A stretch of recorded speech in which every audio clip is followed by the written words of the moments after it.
de Educación. El ministro de Educación. Nelson es el líder de San Pedro de Macorís, indiscutiblemente. Don Sí, Roberto sí. Furcal está acá con nosotros. Bienvenido, don Un Roberto. aplauso a Roberto, señores. Bueno, Ha hecho una gestión extraordinaria de Qué inicio. titán. agradecemos que Roberto saque unos minutos para conversar con nosotros aquí en esta rendición de cuentas que habrá de hacer un poco más adelante el presidente Luis Abinader. Ministro, ¿cómo está usted? Muy bien, muy bien. Contento de estar aquí. Un saludo, queridos amigos, y a todos los oyentes del Sol. Ministro, parece haber resistencia, sobre todo en los profesores, en la ADP, para lo que aprobó el Consejo Nacional de Educación, a pesar de que es un plan gradual, que es un plan voluntario, muy paulatino. Entonces, ¿cómo se subsanarían esas diferencias? Bueno, ayer hemos tenido una reunión con el Comité Ejecutivo de la Asociación Dominicana de Profesores. Yo más que responderles, quise invitarlos a que conversáramos para saber cuáles son sus inquietudes, que están relacionadas, Julio, básicamente con el tema de la seguridad, de la salud de los profesores.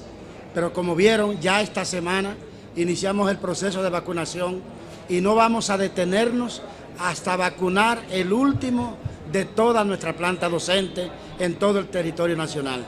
De manera que esa es una preocupación que quedó disuelta ayer por esa información que hemos dado al ADP, el presidente de la República y la vicepresidenta Raquel, que coordina el Gabinete de Salud, han hecho el compromiso de no solamente mantener en un lugar privilegiado del calendario de vacunación a los profesores, sino en acelerar ese proceso para garantizar terminarlo cuanto antes. Don Roberto.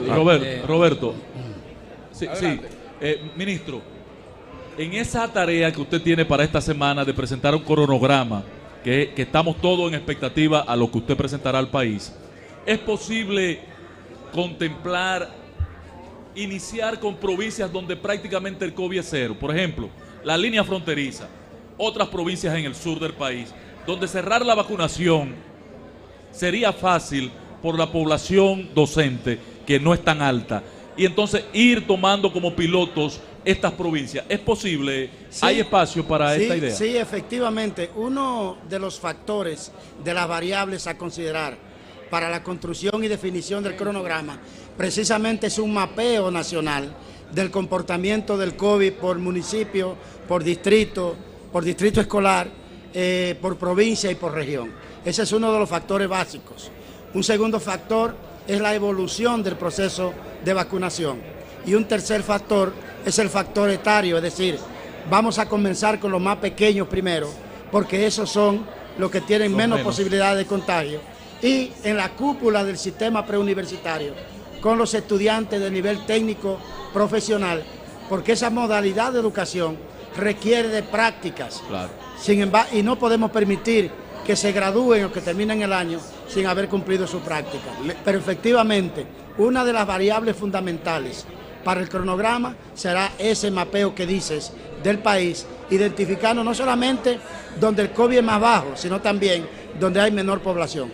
Lenchi. Señor ministro, hay un decir en República Dominicana de que tenemos dos sistemas educativos, el privado y el público. En estos días se ha hablado también de que llevar a los estudiantes a la escuela es una forma de favorecer básicamente al sector privado. ¿Se reitera esa visión de la gente acerca de esta dualidad en educación? Y finalmente, ¿hay algún acuerdo o alguna ayuda del ministerio respecto, por ejemplo, a la Universidad Autónoma de Santo Domingo para ayudarlo a la vacunación también? Bueno, sé que no es su área, pero quiero aprovechar. No es mi área, pero me importa toda la educación. Mira, a la Universidad Autónoma de Santo Domingo el presidente acaba de hacerle un sustancioso aporte económico para los procesos de educación a distancia y de vacunación. En segundo lugar, o la segunda parte de tu pregunta, aquí hay un solo sistema de educación y nosotros como Ministerio de Educación y como servidores públicos tenemos el deber de escuchar las opiniones de todas las personas y de todos los sectores, pero nuestras decisiones están basadas solamente en dos aspectos fundamentales: la garantía de la continuidad de los servicios de educación y que sean de calidad, y en segundo lugar, la preservación de la salud de la comunidad educativa y de la familia dominicana. Nosotros no obedecemos a ningún interés que no sea la educación. Empezando por mí, yo, Roberto Fulcar, estoy en el Ministerio de Educación para garantizar la educación de calidad y sobre todo garantizar inclusión educativa a todos los dominicanos y a todas las dominicanas. Doctor don Roberto Fulcar, yo quiero hacerle una pregunta, ministro, y tiene que ver, hemos propuesto en esta emisora, en estos medios de RCC Media, el patrón y yo hemos sido unos abanderados del regreso a las clases, de la vuelta a la escuela de forma gradual. Hemos hablado yo he hablado en mi persona de una fecha supuesta. ¿Qué opinión? Yo sé que usted está trabajando los planes con respecto al regreso gradual. Le pregunto, después de Semana Santa, ¿sería una fecha interesante para esa propuesta?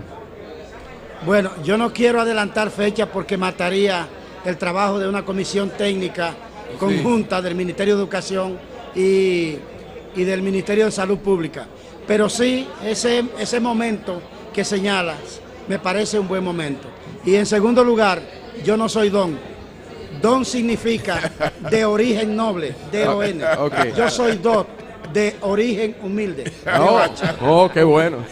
¿Verdad, Julio? ¿Verdad, Julio? Así es, así es. Bueno, Ministro, Un placer verte.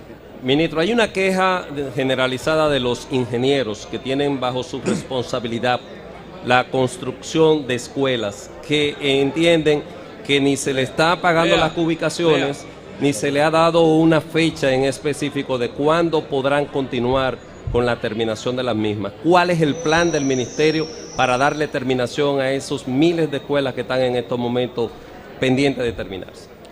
Hay que decir en primer lugar que cuando llegué al Ministerio de Educación encontré una deuda de 17.000 millones de pesos y ya pagué 16.000 millones. Uno. Dos, ¿Cómo? que todos esos ingenieros, sin excepción, son obras adjudicadas en gestiones pasadas, algunas hasta de hace 5 y 6 años. ¿Cómo? Pero como continuidad del Estado, nosotros tenemos el compromiso de pagarles paulatinamente en la medida que vayamos verificando que sus ubicaciones son correctas y que han cumplido con su deber, porque hay continuidad de Estado. Si el Estado contrajo un compromiso con ellos, yo voy a cumplirlo. Finalmente, ¿qué espera usted del presidente Abinader hoy?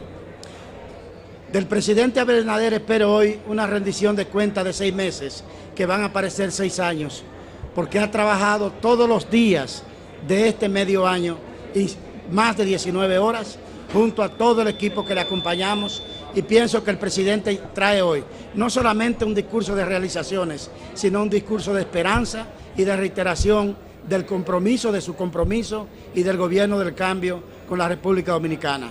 Pero sobre todo celebramos hoy el hecho de tener un presidente que se ha convertido en el primer ejemplo para todos los dominicanos. Bueno, Gracias, pues muchas ministro. gracias. Gracias, muchas ministro. gracias.